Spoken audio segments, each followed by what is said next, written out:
Hello, second graders. It's Ms. Schwartz again here for lesson 5. I hope you're having an awesome day. So today what you're going to need is your problem and solution graphic organizer, and you're also going to need your big book, your big reading book. On the front it says literature anthology. So go ahead and pause if you don't have those and go find them. So today our lesson is about predictions, making predictions. And I know that Miss Bjork talked about this last week, but we're going to also cover it this week. So our learning target is I can use what I already know and what I read in the story to make, confirm, and revise predictions. Now, when we make a prediction, we use what we know to help us guess what's going to happen next. So a prediction is a good guess about what's going to happen in a story using clues from the story. Now, that can be picture clues, that can be word clues, that can be prior knowledge. All of those things are perfect to make a prediction. So here's an example. A dark cloud is going in front of the sun. Our prediction is that it will rain. Now, here's a situation. It is cloudy outside and it's November. Now, think about a typical November. Think about around Thanksgiving time. It's usually pretty cold. Now, if I'm using my prior knowledge about November and clouds, I know that clouds usually mean there's going to be some sort of weather. And it's November, so it's usually cold. So my prediction might be that it's going to snow soon. Now, sometimes our predictions change. Now, if we get more information or something special happens in a story, it's okay to change our mind about what we think is going to happen next. Now, here's an example. It's cloudy outside. It's still November, but it's like this year. It's very warm outside. When we were at school, sometimes there was 50 or 60 degree days, right? It was kind of warm. So my prediction might change that instead of snow, it's going to rain soon. That's okay. You use the knowledge that you had, the new information, to make a new prediction, to change it up. Because sometimes when we're inside and we're looking out our window, we can't tell that it's warm or cold. We can just tell that there's clouds in the sky and we know that the month is November or December or whatever month it is. Until we get outside and we feel what it's like and we go, it's probably not going to snow here anytime soon. So remember, it's okay to change your mind about a prediction based on the information that you get. Now, when you're making a prediction, make sure that you look at the illustrations, you look at the pictures and see what they're telling you. You read the text. You make sure you read what it's telling you so that you also get information that way. You reread the text. You make sure that you look again to see in case you missed anything. And know that it's okay to confirm and say, yep, I know that that's my prediction. I'm not changing it. I think that's what's going to happen. Or to revise and change. Those are synonyms doing the same thing. To change up or tweak a little bit of your prediction. So I know that there's going to be weather because the picture shows me that there's clouds in the sky. Oh, but the words just told me that it's warm out. So now I know instead of snow, it might be rain. So it's okay to change your mind. We want you to change your mind. That means you're stretching your brain. Now we're going to practice using the book we read yesterday. And you don't need your book out for this. You just need to look at the screen. So we're going to make a prediction. I'm going to read the text first. The villagers ran up the hill to help the boy. When they got there, they saw no harmful wolf. The boy laughed. "Shepherd boy, don't cry wolf unless there really is a wolf," said the villagers. They went back down the hill. So now I need to make a prediction about what's going to happen. So I just read the text and I saw that the boy laughed. So it doesn't sound like he took them very seriously. I also am looking at his face. His face looks like maybe he's having fun, that maybe he is a little bit mischievous. He's causing a little bit of trouble. So I'm going to reread the text to see in case that I missed anything. The villagers ran up the hill to help the boy. When they got there, they saw no harmful wolf. The boy laughed. "Shepherd boy, don't cry wolf unless there really is a wolf," said the villagers. And they went back down the hill. I didn't miss anything, but it was nice to reread and kind of remind myself. So I read the text and I saw that it said the boy laughed. That kind of makes me think he's not taking it very seriously. I'm looking at his face in the picture, and it shows that he's kind of laughing, maybe thinking, this isn't that serious. His face kind of looks like he's getting into trouble. So my prediction is that I think the boy will upset the villagers again by calling out wolf, even though there isn't one. So now I'm going to read the next page and we'll see if we were correct. That afternoon, the boy again cried out, "Wolf, wolf, the wolf is chasing the sheep." I'm going to stop there because already I know that our prediction was correct. He called out wolf even though there wasn't one. So we made a right prediction. We looked at the pictures, we used the words, we did awesome. And if we weren't correct, we weren't correct. It's not a big deal. We're just trying to make reading a little bit more fun. We're thinking ahead, making our brain really think about the book. So second graders, our next learning target is about story elements, specifically a problem and a solution in a story. So second graders, what I need you to do is I need you to get out your big book, and I want you to turn to page 136. 136. Oh.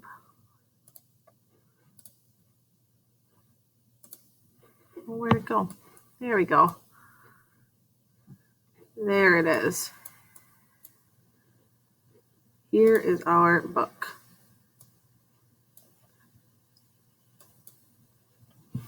Okay, so it's called Wolf, Wolf by John Rocco. Now, remember our essential question this week is, what can animals and stories teach us? So this is a different version of The Boy Who Cried Wolf, and we're going to see if the animals in it can teach us anything. And we're also going to think about the problem and the solution. Make sure you have that problem and solution graphic organizer right next to you so that we can go over it as well. The hungry old wolf was too slow to snatch birds and too stiff to chase rabbits, so he tried growing food in a small garden. Ah, weeds everywhere! There are so many I can't even find the vegetables. The old wolf growled, rubbing his empty stomach. As he yanked dandelions from where his carrots should have been, his ears began to twitch. Wolf, wolf! The old wolf fumbled with his hearing aid. Who's calling me? I don't remember having any friends on this mountain. In fact, the old wolf didn't have any friends on any mountain. Maybe they have some food to share. A mere morsel would do, he said. His bones creaked and his joints cracked as he slowly made his way toward the voice. Okay, so second graders, we just read the first 2 pages. Now, when you think back to this page specifically, and think about this page as well, think about what our problem was. Let me get to our page. What was the problem right away in the story? The problem was that the wolf is old and hungry, right?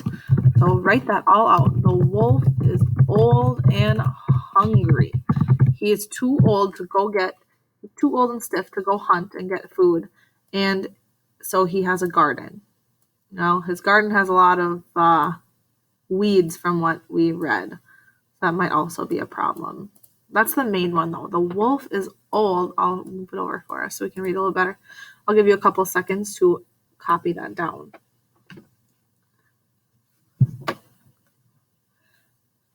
Now, the next section says steps to solution. So we need to keep our eyes open and our ears listening for steps to how he can solve that problem, that he's old and hungry. After a tiring climb and 2 stubbed toes, the old wolf came to a clearing. What's this? A boy? With goats? The old wolf drooled with excitement. Surely he can spare one for a hungry wolf. Before he could step into the meadow, a group of villagers came clambering up the hillside. The old wolf stayed hidden behind the bamboo as the villagers surrounded the boy. Where's the wolf? A villager cried out, waving a stick. Did he take any goats? Another gasped. What wolf? The boy giggled. There is no wolf. We ran up this hill for nothing, the eldest wheezed. Call us only if you see a wolf, scolded another. The old wolf wasn't fond of angry villagers, especially ones with sticks, so he limped down to a nearby stream. Kids, humph, always playing tricks on old folks and old wolves. He groaned as he soaked his tired feet. Before long the boy's cry came again. Wolf, wolf, the wolf is taking the goats.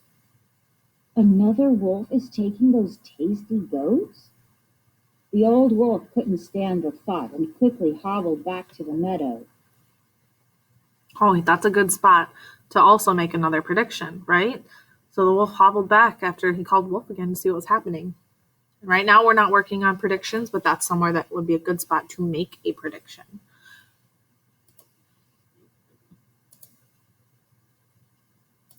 The villagers were already there, huffing and puffing from running up the hill. Where is the wolf? Are the goats okay? The villagers gasped. What wolf? The boy laughed. From behind a tree, the old wolf watched the villagers stagger back down the hill. There's got to be a way to get one of those scrumptious goats from that trickster, he thought. Perhaps through a trick of my own. Okay, so we've read a couple pages now. What are maybe some steps that he's made towards the wolf has made towards a solution? I just heard him or heard the reader tell me that the wolf was maybe thinking of playing a trick. He could trick the trickster by playing a trick. So there's one. I'm going to write that down. It's the only one I remember right now.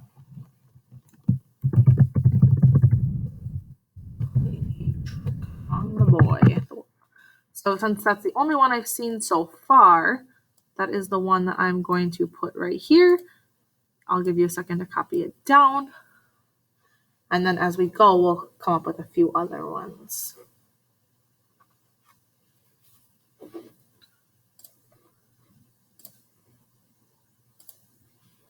The old wolf sat down to work out a plan and was soon snoring away and dreaming of Mooshu goat and double goat dumplings. Wolf, wolf, the boy yelled out again. Arg, I can't even enjoy the goats in my dreams. That boy is worse than weeds, the old wolf growled. He stretched his aching legs and went to the meadow once more.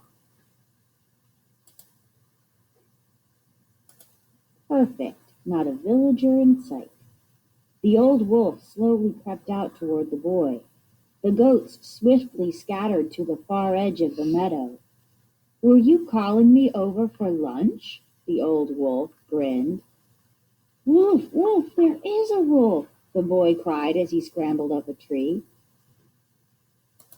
Quit your yelling, said the wolf. Those villagers won't believe you anyway. But this time it's true. They have to believe me. You're a real wolf, and you're going to take the goats. The old wolf knew his legs were too tired to chase down goats. He carefully lowered himself onto a nearby rock and gazed up at the boy. His lips curled in a smile. The villagers are only going to believe you if you really are missing a goat. I can help you with that, he grinned. Just one goat? The boy leaned forward on the branch. I'm a picky eater. That plump one looks about right. But you have to bring it to me, because if I go over there, I might change my mind and grab them all. Bring it to you? The boy asked. On the other side of the mountain, the old wolf said. You'll find a small garden. Just tie it to the fence post there. And he started home. The next morning the old wolf was overjoyed to see the plump goat nibbling away in his garden. Good fortune at last, he said. Today I'll feast like an old wolf should. He rubbed his paws together. The wolf's mouth watered and his stomach grumbled as he crept up behind the goat.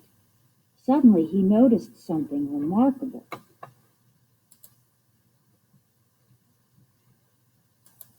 Everywhere he looked, there were ripe and juicy vegetables. Baby bok choy, beautiful eggplant, ready to pick carrots, and even his favorite, onions. The old wolf couldn't believe his eyes. Then he saw the goat happily eating the last few weeds. She saw him too and froze in fear. You ate my weeds, the old wolf said, but why didn't you eat the vegetables? Sorry, I'm a picky eater, she said. Please don't eat me. Okay, so there's a couple other steps to a solution right on that page. Remember the first one? What showed up in his garden? The vegetables. The wolf had vegetables in his garden. This is going to help so that he's not hungry. It's going to help solve that problem. He had vegetables in his garden. Oh, why won't it let me? But why did he have vegetables? Where did all the weeds go? The goat ate his weeds. Ooh. Oh goodness, my typing today. The goat ate his weeds. Those are two steps that help towards that solution. The wolf is old and hungry, and he played a trick on the boy to get a goat. When he got the goat ate his weeds, and then he had vegetables in his garden. So those are steps towards him not being hungry anymore. Go ahead and pause if you need more time. The wolf looked at the plump goat and then at all the juicy vegetables and back at the goat again. He sighed. Don't be sorry, you did my work for me. What's one breakfast compared to delicious vegetables for the rest of my days? The wolf smiled as he untied the goat. I could use a friend like you. Plus, double goat dumplings are overrated anyway. Okay, second graders, we found out all of the steps to the solution. We did those together. Now, your job is to think about what was the solution. How was his problem solved in the story? You need to write out the solution that you think happened in the story and then turn it in. And that's your only work for today. So you have to write one sentence about how the wolf's problem was solved and then turn in a picture to your teacher. Great job today, second graders. I will see you tomorrow. I'm excited to kind of see what you have for solutions on here. Have a good day.